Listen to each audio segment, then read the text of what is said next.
중국 테슬라 판매장입니다. 수백 명의 사람들이 몰려와서 지금 난동을 약간 부리고 있어요. 지금 뭐 집기를 부수는 모습도 살짝 지나갔고 고성을 지르고 지금 사실 아수라장입니다. 네네네. 네, 테슬라가 중국에서 또 깜짝 가격 인하를 단행했기 때문인데요. 아니 근데 요즘 내 월급 빼고 다 오르는 시대에 차값 깎으면 좋은 거 아니에요? 근데 이게 가격이 내리기 전에 산 사람이면 아유. 속이 터지겠죠. 아이고. 테슬라는 중국 안에서 판매가 부진하자 이미 지난해 10월 차량 가격을 최대 9%까지 내린 바가 있습니다. 그런데 석 달 만에 다시 기습적으로 가격을 낮춘 건데요. 최대 20%나 가격이 떨어지면서 일부 모델은 미국의 반값 수준이 됐을 정도입니다. 그래서 먼저 산 사람들이 화가 난 거고. 아이고. 그렇죠. 아니 무슨 자동차가 화로회처럼 뭐 시가도 아니고 기존 차주들은 테슬라의 들쑥날쑥한 가격 정책 때문에 손해가 막심하다며 환불이나 차액 보상을 요구했습니다. 백화점도 꼭 사고 나면 다음 날부터 세일할 때 있잖아요. 맞아요. 근데 재결제할 수도 없고 속상한데 차는 또 비싸서 맞아요. 얼마나 속이 끓겠어요. 예, 이 경찰의 중재 아래 차주들이 원하는 보상 목록을 넘겨받은 테슬라 측은 일단 10만 킬로미터 추가 충전, 보증기간 연장 등의 추가 혜택을 약속했습니다. 하지만 테슬라가 과잉 생산으로 위기 국면에 들어선 것으로 추측되는 만큼 중국 내 가격 할인 조치는 일시적인 게 아니라 상당 기간 지속될 것으로 보입니다. 머스크가요. 네. 기네스북에 이름을 올렸습니다. 보통 이제 기네스북에 오르는 건 좋은 건데 네. 리스크 뭔가요? 안 좋은 걸로도 기네스북에 올라갈 수 있죠. 아 그래요? 네, 재산 손실 1위. 네, 그러니까 이제 인류 역사상 재산이 가장 많이 줄어든 사람으로 이제 기네스북에 이름이 올라갔습니다. 자 이제 그 얘기를 좀 바꿔 말하면 돈이 그만큼 정말 많았다는 얘기도 될 수 있습니다. 네. 그러니까 트위터 인수 등으로 테슬라 주가가 크게 떨어졌다 이런 건 알고 있었는데 머스크의 재산이 얼마나 줄었길래 기네스북에 이렇게 등재가 됐을까요? 네, 보시죠. 2천억 달러. 그러니까 우리 돈으로 250조 원 정도 되는데요. 블룸버그 통신은 최근에 머스크가 순자산 2천억 달러를 잃은 최초의 사람이 됐다고 보도를 했습니다. 블룸버그 집계 기준으로 머스크 재산은 2021년 11월에 정점인 이제 420조 원 정도였다가 현재는 170조 원 수준으로 파악이 되고 있습니다. 어쨌든 170조 원. 네. 여전히 많습니다. 많이 굉장히 줄었지만. 그래도 어쨌든 부자라는 건데. 근데 문제가 머스크가 이제 혼자가 아니라 기업가이기 때문에 챙겨야 할 식구들이 많아요. 네, 그렇습니다. 뭐 저희 같은 서민들이 그러니까 강지영 앵커도 서민 맞잖아요. 아, 서민이죠. 저희 같은 서민들이 머스크 돈 걱정해 줄 필요는 없는데 문제는 이제 머스크가 거대 기업의 CEO고 그 기업의 노동자들도 있고 전 세계의 소비자들도 있고 주주들까지 복잡하게 얽혀 있기 때문에 머스크에 대한 논란이 계속되고 있는 겁니다. 네, 저 서민이자 일개미, 그냥 네. 개미에 불과합니다. 자, 일단 어쨌든 머스크 얘기 나오다 보니까 리스크 중에 또 정치적인 메시지를 또 하고 있잖아요. 계속 정치 메시지를 내고 있죠. 네. 지난해 11월 미국 중간 선거 때는 트위터에다가 이제 공화당에 투표를 해달라 뭐 이런 트위터를 올리기도 했었고요. 그리고 어제 15차 투표까지 가는 진통 끝에 공화당의 메카시가 하원 의장에 선출이 됐는데요. 이런 혼란스러운 상황 속에서 이틀 전에 머스크는 메카시가 하원 의장이 돼야 한다 이런 또 정치 트윗을 올리기도 했었습니다. 자, 이제 트위터 얘기를 하다 보니까 그 얘기도 있더라고요. 퇴직금을 못 주고 있다. 네. 이건 무슨 얘기예요? 지난 가을에 이제 머스크가 트위터를 인수를 했잖아요. 네네. 트위터 인수 이후에 이제 테슬라 주가가 더 떨어지기도 했었는데 머스크가 트위터를 인수하고 나서 비용 절감한다고 하면서 직원의 7,000명 정도 중에 절반 정도를 이제 대량 해고를 했었습니다. 그런데 이제 2달 정도 지나가고 있는데 미국 언론들에 따르면 아직 많은 해고자들이 퇴직금 관련 안내를 받지 못했다고 합니다. 이 상황이 길어지면 대규모 법적 분쟁이 발생할 수도 있겠죠. 소송에 휘말릴 수도 있는 그런 상황. 네. 어쨌든 머스크와 기업 입장에서는 큰 리스크가 될 수 있겠습니다. 이런 걸 바로 오너 리스크라고 하는데 네. 근데 테슬라 관련해서도 지금 소송이 진행 중인 게 있죠. 2018년 8월에 머스크가 이런 트위터를 올렸습니다. 테슬라를 이제 상장 폐지하고 비공개 회사로 전환하겠다 이런 말을 한 적이 있는데 주주들에게 수십억 달러의 손해를 끼친 혐의로 집단 소송을 당했는데요. 머스크 측은 원래 하려고 했던 거다. 그런데 못한 거다.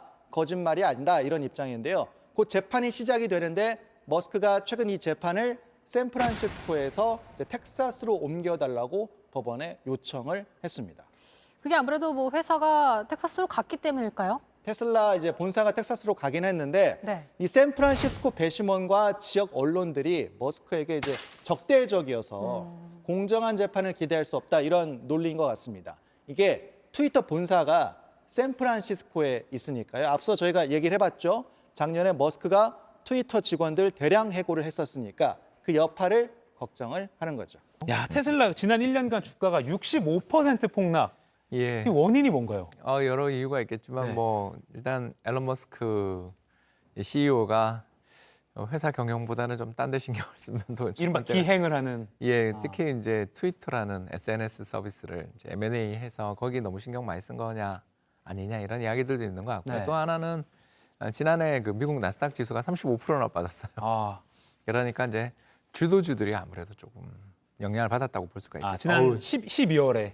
예, 이게 지금 그림 보시는 것처럼 그러네요. 예, 지금 최근에 사실 65%도 반등한 겁니다. 마지막 저 제일 밑바닥까지 갔을 때는 70% 빠졌었어요. 와. 근데 이제 이게 왜 우리한테 중요한 이슈냐면요.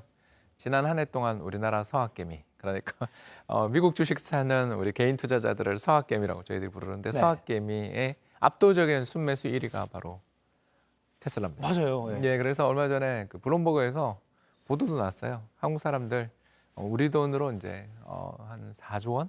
이 정도 되는 어마어마한 돈들을 누가 샀다. 여기를 샀는데 가장 많이 산 나라를 찾아봤더니 한국이더라. 서학개미의 파워가 블룸버그까지. 예, 그렇게도 했는데 이제 65% 폭락했으니까 네.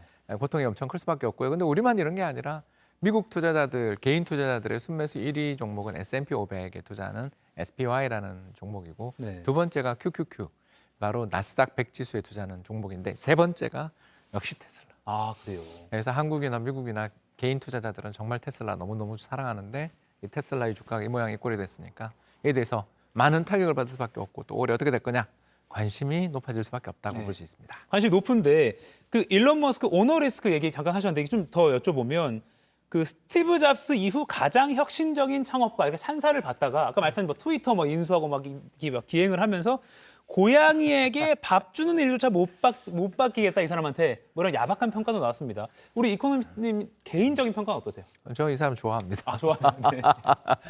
왜냐하면 괴짜들이 세상을 바꾸는 거예요. 아. 그러니까 애플에 돌아가신 스티브 잡스도 사실 앨런 머스크 못지않게 어마어마한 기행을 벌였고 또 수많은 사생활의 구설수가 있었던 사람이고요. 뭐 더 나가서 최근에 이제 은퇴했습니다만 제프 베조스 같은 아마존 CEO 같은 경우는 그 아마존 기업 문화 들으면 정말 다들 놀라실 정도로 어마어마하게 힘든 그런 조직이라는 평들을 받을 정도입니다. 결국 이 앨런 머스크가 이렇게 어마어마한 성공을 거둘 수 있었던 이유는 굉장히 부자거든요.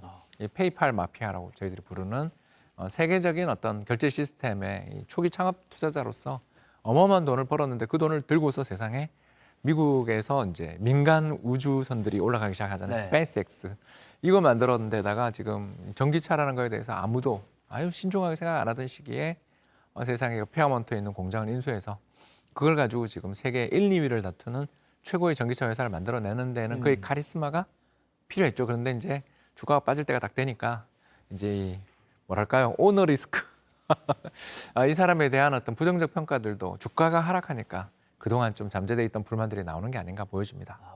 분명 혁신적인 그런 측면, 아이디어, 발상을 또 실행에 옮기는 능력 이런 거에 대해서는 또 이코노미님께서 좀 긍정적으로 평가를 해주셨고요. 근데 이 머스크 리스크 많이 나오는 이 말뿐만 아니라 최근에 전기차 업계에서 이제 테슬라 뭐 전기차 다른 것도 많은데 독주는 끝났어 이런 평가도 나오는데 이건 어떻게 보세요? 예, 사실 테슬라가 그동안 좀 방심했죠. 아, 그러니까 지난 2년 동안 신모델다운 신모델이 나오지 않았어요. 그게 이제 제일 크다고 저는 생각을 하는데 특히 네. 우리나라만 하더라도 테슬라를 주문해서 기다리시던 분들이 1년씩 대기하는 사이에 차값이 2천만 원 올라서 돈을 벌었다는 이야기를. 그러니까 무슨 말이냐면 신차값은 예를 들어서 이거 비유입니다. 네. 7천만 원 정도로 예약을 해놨는데 지금 시장에서 팔리는 가격이 9천만 원으로 인상된 거예요. 자, 그러면 바로 나오자마자 중고차로 팔아도 돈이 그렇죠. 남겠죠. 자동차세 이런 거를 감안해 보더라도. 그러니까 아무래도 장사가 너무 잘 되니까 가격을 너무 많이 올린 데다가 지금 이제 드디어 나오기 시작했는데 전 세계 전기차 시장에서의 점유율 변화를 보면 이제 테슬라가 2021년 3분기에는 세계 1위죠. 네. 근데 지금 세계 1위가 바뀌었어요. BYD. BYD 이제 워렌 버펫의 그 주식입니다. 아, 예, 워렌 버펫은 정말 어디나 이렇게 대단한 사람이고요. 아무튼 오렌 버핏이 투자했던 그 회사 BYD가 지금 세계 시장 점유율 20%인데 저 회사에서 만드는 차는 솔직히 말씀드리자면 성능 면에선 테슬라 모델들을 따라갈 수는 없는데 테슬라가 계속 가격도 인상하고 신모델도 나오지 않는 데 비해서 BYD를 비롯한 여러 전 세계적인 어떤 전기차 회사들이 굉장히 발빠르게 저가 모델들을 특히 대량 투입하면서 적어도 중국 시장에서는 그 가지고 있었던 테슬라의 우위들이 사라지고 심지어 최근에는 상해에 지어놓은 그 최신식 공장의 가동을 좀 중단한다든가 또 상해에서 가격을 인하한다든가 왜 한국은 인하 안 하는지 모르겠는데 네. 아무튼 요새 저도 대기자 중에 하나거든요. 그러니까 그만큼 테슬라가 좀 약간 방심한 면이 있고 또 중국은 중국 내에 기업들끼리 폐쇄성도 있고 하니까 이런 면에서 세계 1위를 아무튼 뺏긴 건 상당한 큰 타격이 아니었나 생각됩니다.